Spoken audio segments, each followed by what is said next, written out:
परभणीची जागा मित्र पक्षाला दिल्यास पराभवाची भीती आहे। आमदार बबनराव लोणीकर यांनी भाजप श्रेष्ठींना या संदर्भात आवाहन केलंय। तर मित्र पक्षाला जागा देणं म्हणजे अप्रत्यक्षरित्या उद्धव ठाकरेंना मदत करणं आहे। बाहेरचा उमेदवार लादू नये ही मतदारांची भावना असल्याचं देखील त्यांनी म्हटलंय। तर भाजपकडे प्रभावी आणि सक्षम उमेदवार असल्याची लोणीकरांनी आता प्रतिक्रिया दिलेली आहे।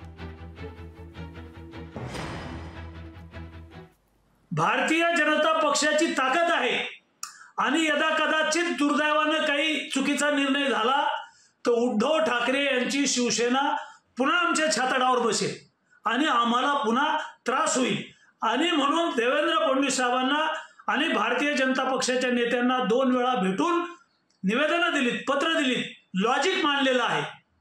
त्यामुळे ही जागा भारतीय जनता पक्षाला सुटावी अशी आम्ही मागणी केलेली आहे।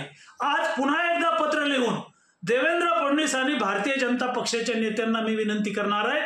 मुख्यमंत्री एकनाथराव शिंदे आणि अजितदादा यांना सुद्धा विनंती केलेली आहे की ही जागा भारतीय जनता पक्षाला सोडा। लोकशाही मराठी ऐका, पहा, जागरूक रहा।